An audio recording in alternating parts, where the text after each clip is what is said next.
Good evening, everyone. Welcome to the Data Science Seminar from the University of Washington eScience Institute. As part of the University of Washington, we acknowledge the Coast Salish peoples of this land, the land which touches the shared waters of all tribes and bands within the Suquamish, Tulalip, and Muckleshoot nations. Our speaker today is Orson, a fifth-year PhD candidate at Information School from the University of Washington. His research interests span human-computer interaction, ubiquitous computing, applied machine learning, and health. His research leverages sensing data from everyday devices and develops deployable machine learning techniques to model daily behavior related to human well-being. His research has won 5 Best Paper Honorable Mention, and Best Artifact Awards, and he has been covered by various media outlets as well. He is the Gaetano Borriello Outstanding Student Award winner of UBCOM 2022.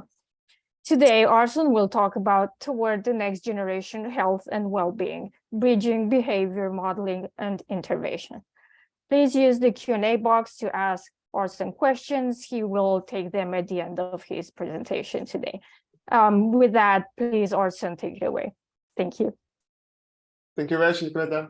Hi, everyone. Really thrilled to be here. So I'm just going to start. By the way, I'm like standing right now to give me some of the energy. It's late afternoon. So since the concept of mental health was created in 1908, it has been receiving growing attention. Let's take depression as an example. It is one of the major mental health challenges across the world. And the population that has depression has been increasing rapidly in the past few years, especially among teenagers and young adults. So researchers and clinicians have proposed a wide range of the mental health treatment techniques. However, due to different problems like limited resources or social pressure, there is more than half of the population with depression that is left undiagnosed. And almost half do not even consider seeking mental treatment. So this leads to the first gap in the current mental well-being support systems, that there is a very limited number of people who can receive mental health support. And this is the population gap. Moreover, for those who receive treatment, people usually go through the process of an interview and then some regular visits. Overall, this is a well-designed process, but there are those intervals between these visits, which are often several weeks or even several months or even years. And in most of these cases, health concerns actually happened outside clinics and within those intervals. However, in those uncontrolled environments, it's often very hard for us to collect meaningful information for a real-time monitoring. So this is the second gap, the temporal gap. So these two gaps lead to 2 goals for our future mental well-being support systems. First, we need to enlarge the population coverage so that we can achieve a large-scale monitoring for everyone. And the second, we also need to improve the temporal coverage to include times when people are not in clinics, both pre-diagnosis and post-diagnosis, so that we can enable a long-term continuous monitoring and provide precise and in-time support to people in need. Here I use a mental health as an example, but I think this can also be generalized to other long-term health domains as well. So how can we close this population temporal gaps? Well, in the past decade, AI-powered devices have been becoming more and more popular in our everyday life. They can passively capture our daily behavior at a very high resolution, almost 24/7. And this leads to a unique opportunity for us to close the population and temporal gap. So using this data about our behavior, we can first build long-term behavior modeling techniques that focus on better understanding our daily behavior. And then, based on these behavior models, we can develop intelligent, just-in-time intervention techniques that focus on influencing our activities.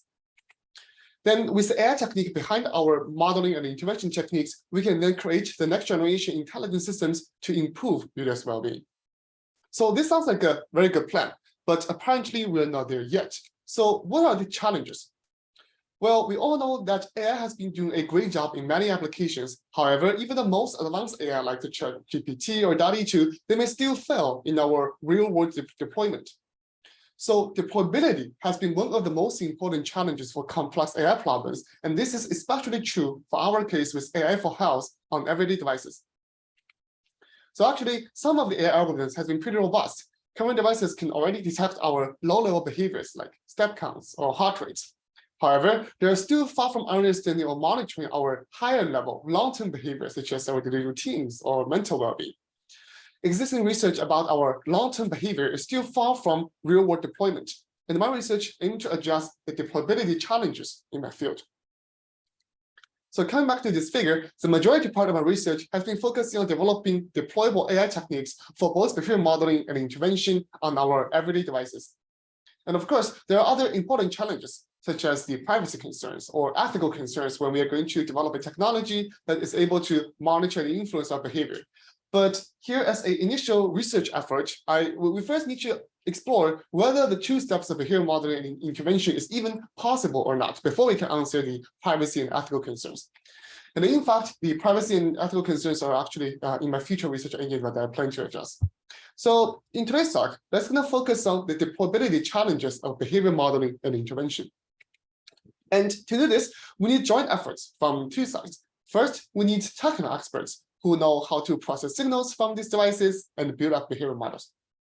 Second, we also want health experts who know what behavior biomarkers to study and how to design appropriate treatments. So we should combine computer science and health science to develop a complete behavior modeling and intervention pipeline. And in order to kind of create an effective interactive systems, we also need human-centered design. Moreover, we also need insights into those real-world long-term studies that spans multiple months or even years to identify the opportunities and risk of the technology deployment. And as a researcher, I work on the intersection of all of them. So combining these efforts, I want to achieve the vision of the longitudinal computational health, where interactive systems based on our everyday devices can precisely understand, model, and influence our long-term behavior for health and well-being. And as for my research, I use these earths and mountains as a metaphor for my research, where on the bottom, I develop more deployable behavior modeling algorithms to monitor users' long-term health and well-being at scale. Here, I use a bottom-up strategy that I use data-driven techniques to generate findings and build models, and then I find literatures from behavior science to support the findings. And I see this as the foundation of any of the consequent applications, where I mainly focus on two aspects. Where on the left-hand side, I create deployable behavior intervention techniques that help you to change their behavior and improve their well-being. And here I use a top-down theory-driven strategy where I would leverage behavior change theory to guide my design, and then I conduct deployment study to collect data and verify the hypothesis. And on the right-hand side, to further support the self-interest of user precise health, I also develop some of the deployable intelligent interaction techniques using deployable models. So today, I won't be able to cover all of them. I'm going to first start with behavior modeling, and then I'm going to move on to intervention to show one quick examples to show how I can put the results of our behavior modeling into the actual deployment. And know that I'm going to use mental health, specifically depression as an example in today's talk, but my technique can also be applied to other domains as well. Okay, so first let's focus on the bottom. On the bottom, I mainly focus on addressing three deployability challenges. They include interoperability, which focus on revealing human-readable insights about our behavior data and models. Second is personalization, which focuses on adapting the model and interpretation to each individual. And the third one is generalizability, which focuses on making the model to work robustly on new users and new environments. Here, I'm going to first start with generalizability, as this is one of the biggest challenges in our field. To see why we need generalizability, let's first take a look at how usually a behavior modeling study is conducted. So researchers usually recruit a group of users and collect the sensor data from their smartphones and wearables over several weeks to capture their daily behaviors. And then they also collect the label data, either by self-report using well-established surveys or based on this clinical diagnosis. And after this, we can then analyze the data and build models. For example, how can we use this sensor data to predict whether the user has depression or not? So compared to the other typical machine learning data like computer vision or natural language processing, our data is often high-dimensional time series data because we usually have a lot of sensors and we can extract a large number of features. And also, you usually have a very long sequence over several weeks or even months. And missing data is always inevitable because all kinds of software and hardware issues. Moreover, our label is often very sparse, especially for mental health, that we cannot collect labels to be more frequent than like once a week or once every 2 weeks. So this is already a very demanding process with a pretty challenging machine learning problem. We need to spend a significant amount of the time and resources even just to collect our data. So it's very uncommon for researchers to share their data sets. And this will lead to two big issues. First, everyone is using their own single data set. But in our real-life deployment with new users and new environments, user behavior are often very different, and the data would have different distributions. So generalizing a model into another data set or into the actual deployment is often very hard and challenging. And the robustness of our findings and AI models based on one data set, they might not just be valid. And second, since everyone is not releasing the data sets, the reproducibility of those behavior models is actually never clear. And there's no standard benchmark that can kind of compare different algorithms. And our field has been stuck with these issues for several years, and we need two things. First, we need to evaluate and improve the behavior models cross data set generalizability so that we can verify our findings and put our model into deployment with a robust performance. And second, we need to have an open source data set and platform to enable researchers to compare models in a systematic and reproducible setting. So how can we achieve these two goals? Well, since one data set is not enough, how about let's collect multiple data sets? So I'm fortunate enough to serve as a technical lead of a great team where we conducted a multi-year data collection studies with UW undergrads that spans across 4 years from 2018 to 2021. And actually, we just wrapped up our number 5 studies in last year, 2022, and we are actually planning our number 6 years in the next few months. So here, each year, we collect data for 3 months during the spring quarter, and overall, our data sets contain over like 700 people and around 500 unique people. And diversity is important for our behavior data. So we recruited people with diverse racial, ability, and immigrant backgrounds. And we collect their behavioral data from smartphones and wearables. And then based on the psychology literature, we extract a wide range of the evidence-based or theory-based features, such as like their travel distance or location entropy from GPS data, number of unlocked and user data from screen usage, etc. And then we also collect their self-report data using well-established surveys as ground truths. Here we use both weekly EMAs, which is weekly short surveys, and also long questionnaires at the beginning and end of each study. And these surveys cover a wide range of life aspects, such as their mental or physical health or social well-being, etc. And since I use depression prediction as example, here are more details that we use BDI2 for the end of term prediction, end of term measure, and then use PHQ-4 for the frequent measure. And as a starting point, we treat this as a binary classification task to distinguish whether a user reported at least mild depressive symptom. We open source our dataset to the research community, and this is really exciting because for the first time, we enable other researchers to test and compare different long-term behavior modeling algorithms on our multi-year datasets. Okay, to further kind of like make our datasets to be more diverse, I also lead the collaboration with CMU and Dartmouth to help access to their datasets for 2 years before COVID. So in total, our datasets contain over 1,400 users, and this is by far the largest multi-year, multi-institution datasets with such a detailed data collection in our field. And as you can imagine, our long-term studies can capture various behavior patterns. For example, we observe the weekly cycle, which students tend to kind of work less on weekends and also catch up some sleep on weekends. Moreover, since our study spans across COVID, we can also see the impact of COVID, which leads to more screen usage and also fewer step counts. It's kind of encouraging that after a year that we can see that student step counts come back a little bit. It's also, there's an interesting reverse peak that we can see before COVID, people tend to work less on weekends, but now after COVID, people tend to work more on weekends, which shows like become a new normal. But as for the phone usage duration, which is shown on the left-hand side, after they went up, they just never went down. It became another new normal. And luckily, our sleep duration is not that affected. And in fact, we also sleep a little bit more after COVID. So overall, we can see the distribution differences between these data sets, which indicates the challenge of the cross-dataset generalization. But you may think, well, this is mainly because of COVID, right? If we look at data before COVID, the distribution of these data sets actually looks pretty similar. However, our experiments show that even generalizing between these years is also very challenging.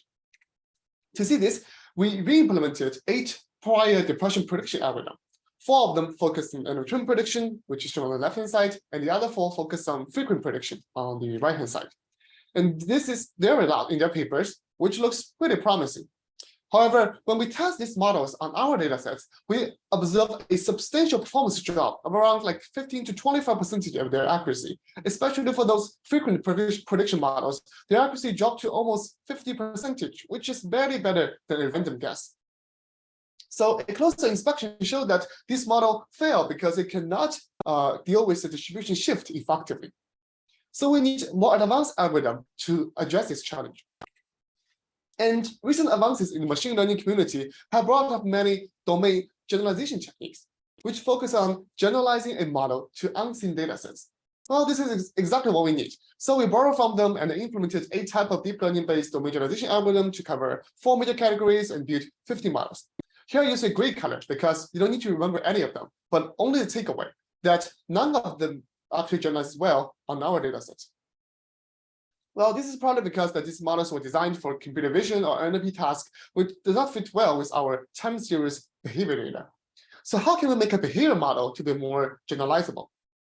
Here I propose a new method called the reorder that is specifically designed for our behavior data.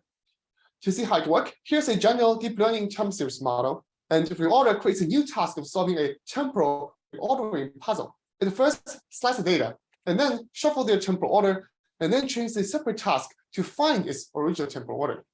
In such a design, it now becomes a multitask learning setup where the model will learn to capture the continuity of behavior trajectories, but also learn to predict depression. And now let me explain the intuition behind this new technique.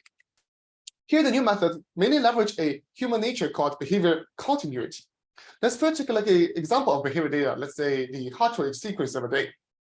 And for example, you start with a normal heart rate for a few hours, and then let's say you go for an exercise after warm-up, which puts your heart rate to a peak, and then you cool down for a few hours, and then you rest for a few hours, and then you go to sleep, which lowers your heart rate down a little bit, because you lie down.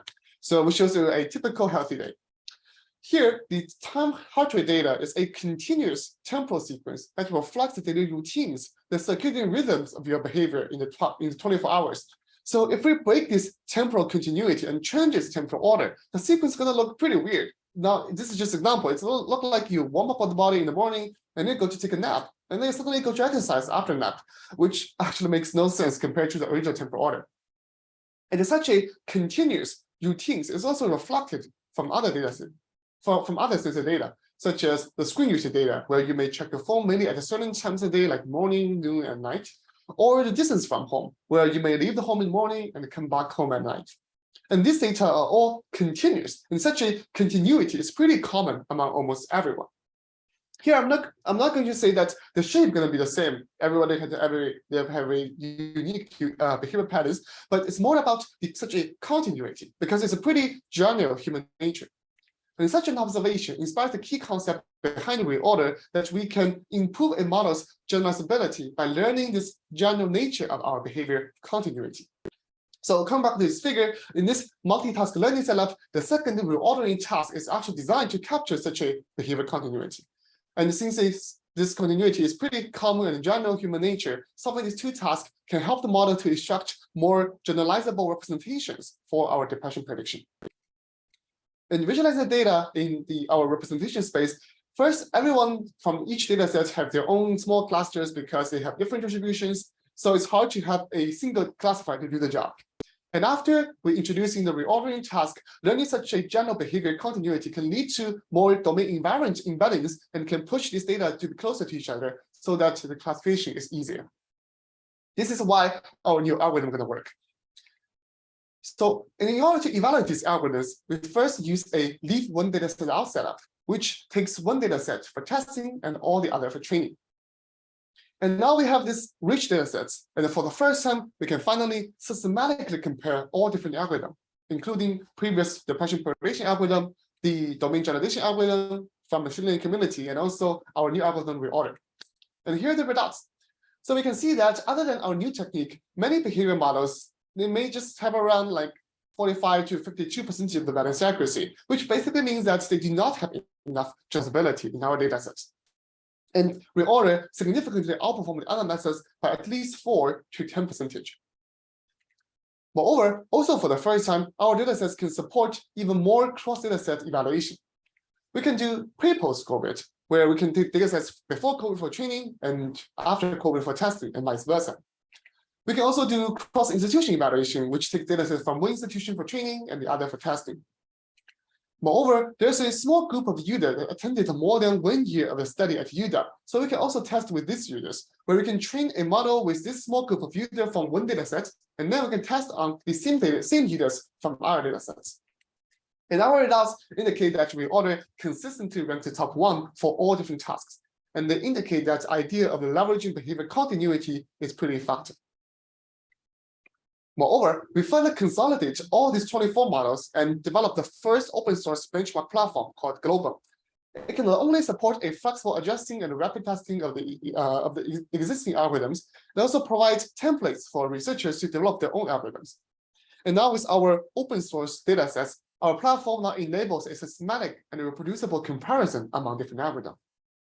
I'm really excited about this platform because it can inspire researchers in our UBCOM and machine learning community to put more efforts into building more robust and generalizable behavior models. And this platform was just released, I think, last month on GitHub, and already got like 60 or 70 stars. Several universities and companies already reached out to us for collaboration. So I'm very looking forward to it. So to summarize, in this project, we first released the first open source multi-year dataset and platform to advance my field of the long-term behavior modeling research. And with depression prediction as an example, we for the first time point out that all of the behavioral models do not have enough generalizability. So we propose a new algorithm called reorder that is designed for our long-term behavior data and can leverage the behavior continuity to improve a model's cross-dataset generalizability. Okay, now let's come back to this roadmap, and I'll just introduce the last part. But there's some problems remains. Most behavior modeling research, including the one that I just introduced, have been mainly focused on getting like higher and higher accuracies. But in order to build a trustworthy and deployable models, it should also help us to get more interpretation and insights of the users from the behavior data. So this leads to our next topic, interpretability. So in addition to having high accuracies, we also need algorithms to review the relationship between our daily routines and targeted behavior outcomes, such as depression. This is important for at least 2 stakeholders. First, for end users, these interpretable results can help them for better self-reflection and build trust in the AI systems. And second, for domain experts, these therapists can obtain a better understanding of the user behavior, which can help them to propose a better therapy or intervention design. And before I introduce our technique, I want to show why prior work failed to have enough interpretability. So over a few weeks, and researchers, let's say, collect data from users such as sleep quality or from a Fitbit. So common practices are to calculate some stats like average sleep quality over the whole period and use it as a feature, or we can feed the raw data into an end-to-end black box model. And in those models, the way that we can interpret the model usually relies on something like feature importance analysis. But this is often not enough because it treats the feature as a whole and cannot reveal those low-level, like daily or hourly interpretation. It's also hard to see that how different features from different sensors are related to each other. So we need a new method that can, of course, having a good performance, but also help us to better understand the relationship between the multiple features and the target behaviors like depression. And this is our goal for interpretable behavior models. So here, instead of looking at each feature separately, like only the sleep quality, let's take a different view of our data. We know that smartphones can capture data from multiple sensors at the same time. So for each time window, we can actually view it as a repository of features, and it can have some co-occurrence relationships. For example, if we look at data of the GPS sensor data and the screen usage, they can show something like frequent, like when people are at home, then they tend to have a longer screen usage. And this rule is, of course, very common nowadays, and it's actually very easy for our human brain to digest and understand it. So this inspires us with a key idea to achieve interpretability, that we can use a set of behavior rules, like if this and then that, to capture and understand users' daily behaviors. And know that here we're not talking about causality, but more about co-occurrence and correlation for these rules. So how can we find these rules? Well, look at this data table in the middle of this screen. If we're going to find rules from this table data, one option is to use a pretty old but a very, very popular algorithm called association rule mining. This was a technique that was proposed like more than 20 years ago that was first applied to analyze the supermarket purchase data. But people want to know, like, if a customer buys beers, what's the probability of them to buy diapers?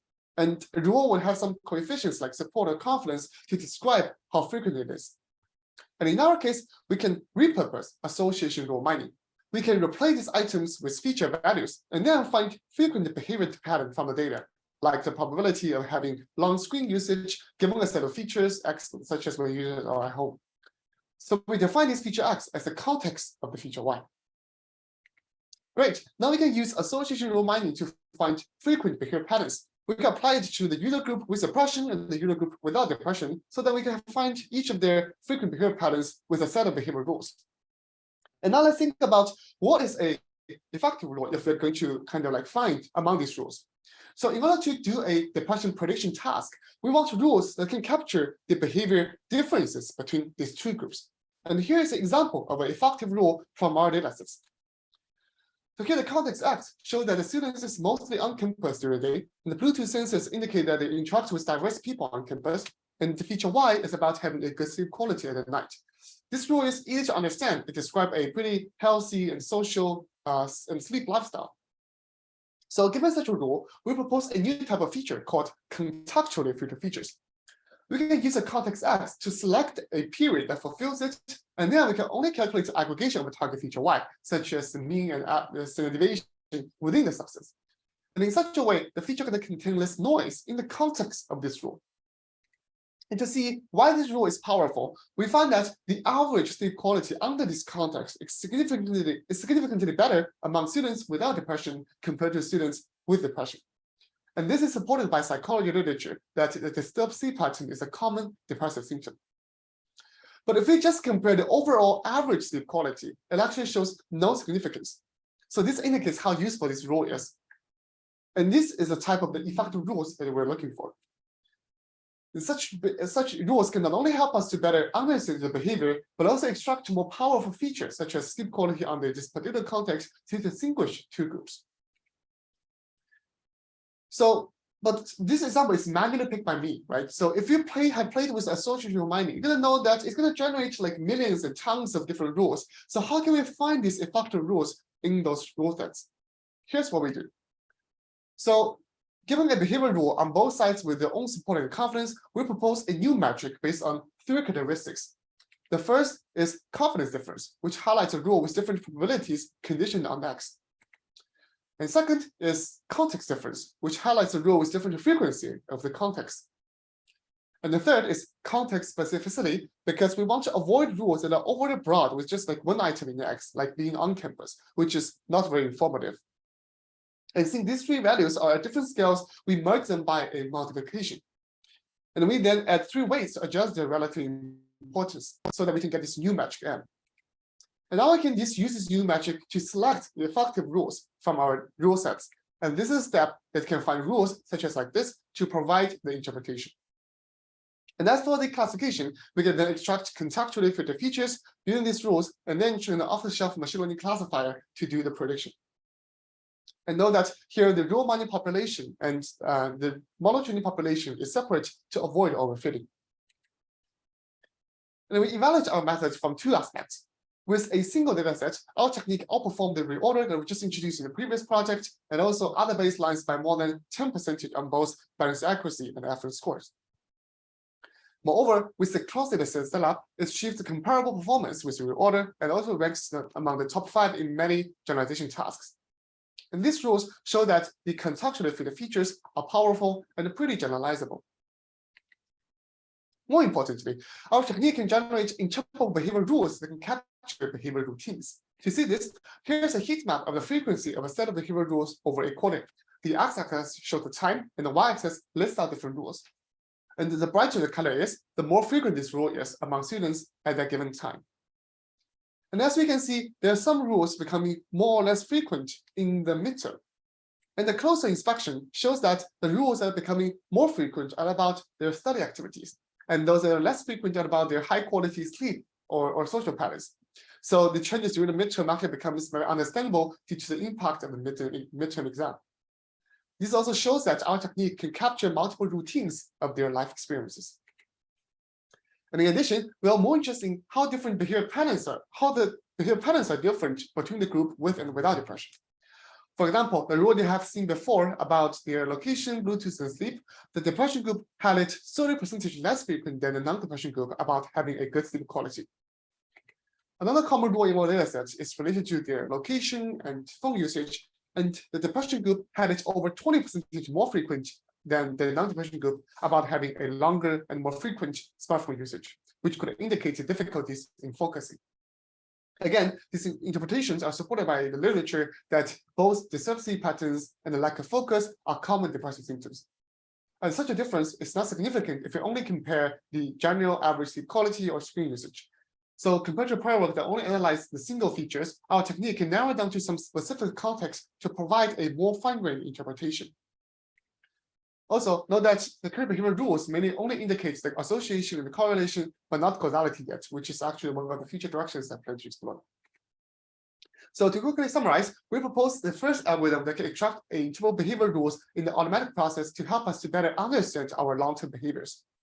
And our evaluation showed that this new technique can optimize both behavioral model performance and also behavior interpretation.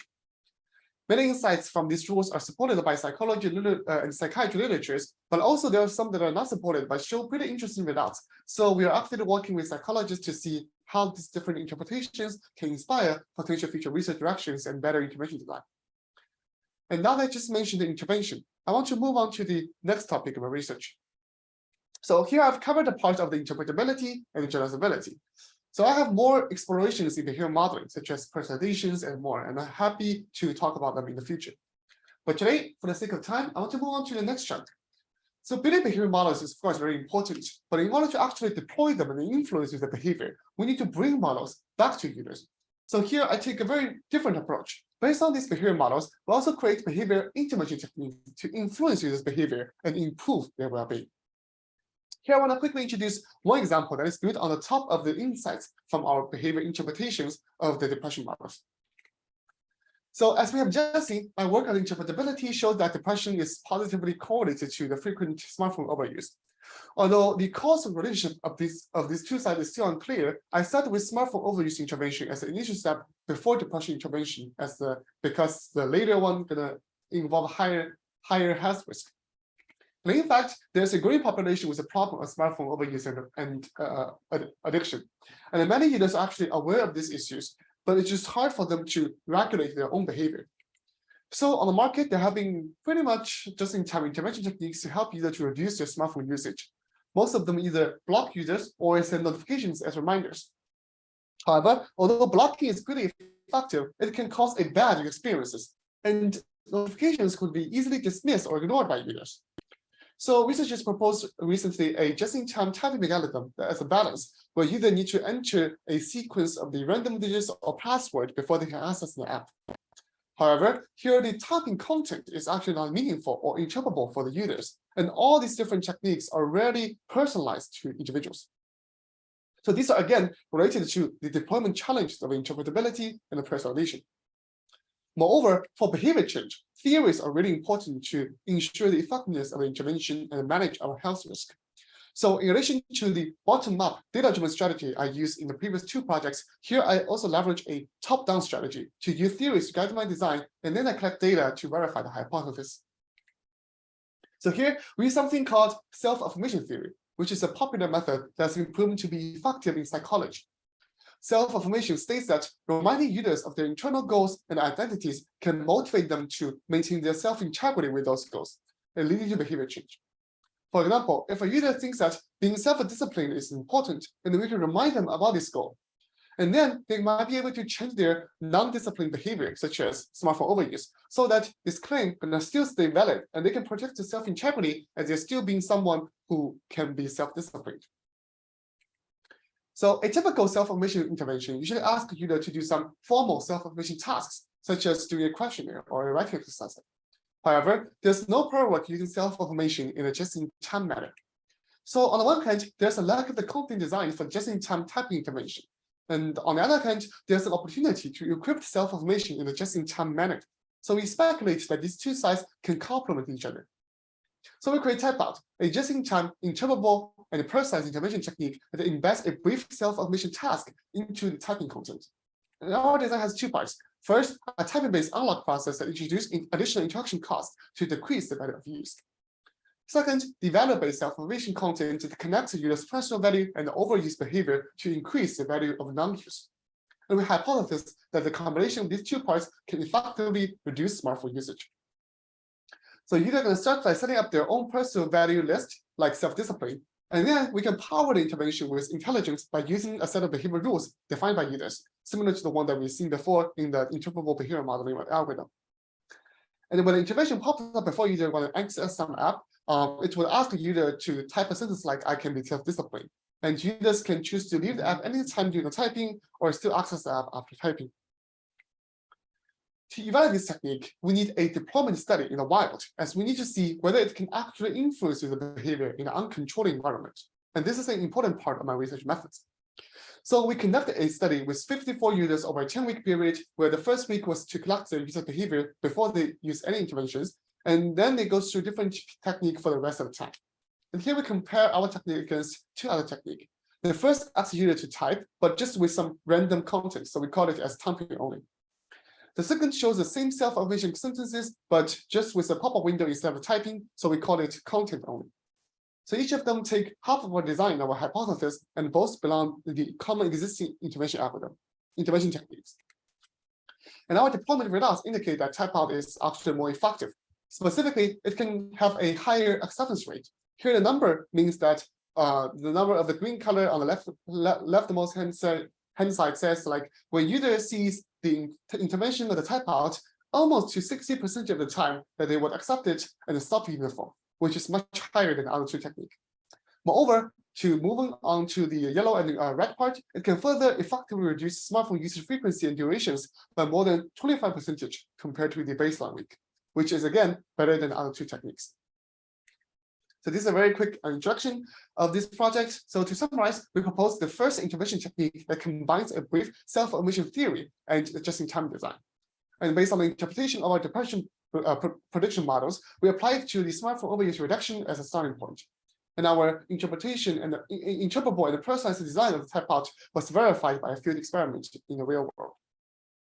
Okay, now I've shown a complete pipeline from the modeling to understanding and then influencing user behavior for the well-being improvement.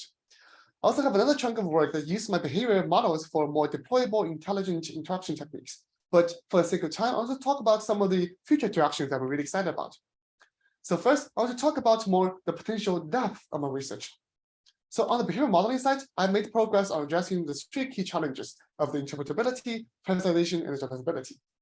So one exciting next step is to optimize all these three goals at the same time, where the model can have the generalization as a warm start, and then could quickly adapt to each individual to achieve personalization, ideally in an interpretable manner. And I have started some early explorations in these directions using techniques like meta-learning. Moreover, there are more deployment challenges. All of the current behavior modeling research assumes that we can access all users' raw sensor data, which could easily trigger privacy concerns. So I'm excited to explore some new edge computing techniques like federated learning or differential privacy that can make our behavior models to be more privacy preserving. And besides, algorithmic fairness is a really important topic that is underexplored in our field. Now that we have this diverse population group in our multi-year, multi-institution data sets, I'm ready to investigate the potential bias in our current behavior models and improve the fairness of this algorithm. And other than behavior modeling, there are also some really exciting spaces between the modeling and some applications. On the intervention front, the connection between our behavior models and intervention design is still underexplored. We're still at the early stage of the intelligent just-in-time adaptive intervention. We need more intelligent algorithms, such as reinforcement learning, to decide when, what, and how to introduce interventions to users based on the reactions and have the most effective results. Meanwhile, the topic of the causal inference on behavior data and how its outcomes can be used to inspire intervention is still unexplored. On the interaction front, the current interaction systems are, again, not deployable enough. What if users want to create their own input method, like a gesture? What if users are making the same gesture, but in a very different context, like when they're driving or when they're jogging? What if user behavior is shifting over time? All this is going to impact the deployability of the interactive systems. So I have some early explorations in both directions and found that they all involve a user-in-loop process that will need research expertise from machine learning, HCI, and health. And as a researcher doing all of them, I'm excited to explore them in my future career. And besides the depth, I also want to quickly talk about the potential future breadth of my research. So in today's talk, I've been mainly focused on the application of mental health like depression, but my research has a great potential to be generalized to other application domains such as physical health or education. I'm very interested in collaborating with other domain experts. I'm also very excited about deploying my research in clinical settings to test whether they can work for patients as well. Moreover, from the computation platform perspective, you may have noticed that my research mostly explore widely commercialized devices like smartphones and wearables to ensure their deployability and scalability. But who knows when new technology is going to become the new normal in the next 10 years. So luckily, the core of my research is about human and human behavior. So as long as we human are not replaced by robots or in the future, as an HCI researcher, I'm ready to transfer my expertise from other computation platforms, such as AR, VR, or IoT, etc. And my previous collaboration experience with domain experts for different applications and industries for different computation platforms can help me to explore these directions in my future career. And combining all these efforts, I want to build next generation intelligent systems to achieve my vision of the computational longitudinal health and well-being, where deployable algorithms behind our behavioral modeling, intervention, and interaction techniques can understand, model, and influence our daily behavior for improved well-being. And my research has benefited significantly from collaborators. So here in this last slide, I want to thank my collaborators from 12 countries and over 20 institutions, including 5 tech companies. And I look forward to keep connections with these companies in my future career. It took me around like 3 hours just to make these slides. It definitely refreshes my memory of all these fantastic collaborations with these awesome people in the past few years. It's also rewarding to see that our work has led to great publications and great impact into the real world. And with this, I'd like to end my talk. Thank you all for your attention, and I'm happy to answer any questions. Thanks. Thank you very much, Orson. That was great. Before taking any questions, I would like to make an announcement to the class. Next, or to our seminar attendees, that next seminar is going to be next Thursday at 4 o'clock instead of 4:30. So a small correction to the time. We will remind you in our future emails about this next week and the week after. Going back to Orson's presentation, that was really impressive, Orson. Thanks. I'm curious about the data set. You mentioned that you started with, in your first application, you started with 500 people at UW, and then you increased. And then I thought that the breakdown was more female. I was wondering if the gender balance had improved with the additional users from the other universities in your analysis. And as a follow-up question, if you broke down your analysis by gender or other significant that's attributes. Yeah. That's a very, very good question. So here I am just sending on this data collection page. So here in our UW datasets, by the time we are collecting our datasets, we actually intentionally oversample the minority or female populations. As we can see here, more than half of the population is female, and there are like different percentage or large percentage of the people who are from different immigrations, ability, or racial different backgrounds. So this is already, I think, kind of like we have having this effort, like basically taking the kind of like instructions from our different departments of the EE or CS that we're trying to kind of like strengthen the representations about this population in our data sets. And I think the same thing also applies to the data sets from the CMU and Dartmouth. So overall, I think after adding them, the distribution is gonna look, again, looks pretty similar. And you actually, the next question is about how about the model performance with like different genders or different racial groups, and how would you like think to actually to improve this if there's any kind of a problem with that? This is an excellent question. This is actually one of the next steps I'm planning to explore. My current research, a very short answer is no. I haven't looked into how the model perform different for different genders or different racial groups. I think we do actually have some very initial comparison that at least in the depression prediction models that we do not observe a difference, but we also explore some other like different tasks like prediction the GPA or something, and sometimes we will observe a difference, but I do not have a very concrete number here that how big the difference it is. But again, the problem of the kind of like the model fairness, the algorithm fairness is a very important topic that is currently still unexplored in our domain. And this is probably because that previous data sets that although it's not released, they may not have a very kind of like balanced or very like strong representations of different populations. So that's why we oversimpled this different population in our data sets. And I'm very happy to actually very looking forward to investigate the potential bias of our current behavior models. So yeah, hopefully we can get a paper out of it in the next 1 year, hopefully. Great. Here's a comment in the Q&A, not really a question, but Okay. Congratulations for your talk. That was incredible. Thank you. I think from David, a question, are there any privacy issues with the trained models? For example, can PPI be rederived by interrogating the models? 100%. This is also a very good question. So again, like the question of the model fairness and the privacy, again, like as I mentioned earlier in the talk and also later in the talk, that's a big problem, and that's all my future career, future kind of research agenda. But to answer about the question of the the privacy issues. So first, on the dataset perspective, by the time we are releasing our datasets, we actually are not even allowed to release our raw sensor data, for example, by locations, that we might be able to identify who the person is actually living at, we will be able to locate where the home is, which is a violation of our privacy protection. So by the time we release our data sets, we mainly release the feature level of data. We extract tons of features, a huge number of features from different sensor data and release it to the research community. So the researcher will be able to use feature directly like distance from home instead of indicating where the home is. So this is kind of a way that we use to kind of try our best to protect their kind of privacy. And in terms of the model training process, currently, again, as I briefly mentioned in our talk, currently our model assumes that we can have access to this feature value data, and which is extracted from the raw sensor data. So we release the data, but we do have the raw sensor data. So sometimes we actually kind of still have this problem of our model is trained on some pretty sensitive data.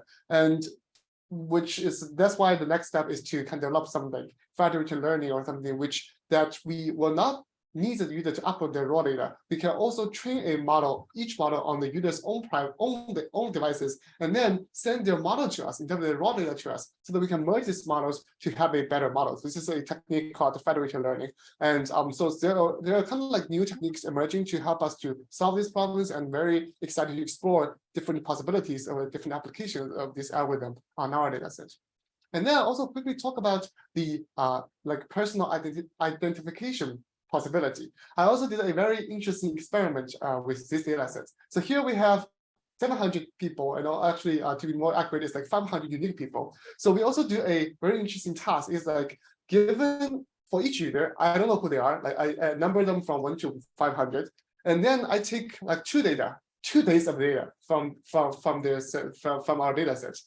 So everyone just basically just collect 2 days of data. And then on this, 500 users, everyone has 2 days of data. I train a classifier, a 500 class classifier. It's very big classifier, very challenging task to distinguish, given a new data point, new days of data, can I tell from 1 to 500 which user this data is coming from? And we can have an accuracy about 40 to 50% of the accuracy, which is actually really kind of surprisingly that with such a small amount of data, with such a large number of the users, we can still do a pretty good kind of task when predicting their identity. So this indicates that each user have a very unique behavior, and also highlights the importance for us to kind of protect the user's privacy in our future research. So hopefully they can give a little more insights about this, and also my future agenda about to address this challenge.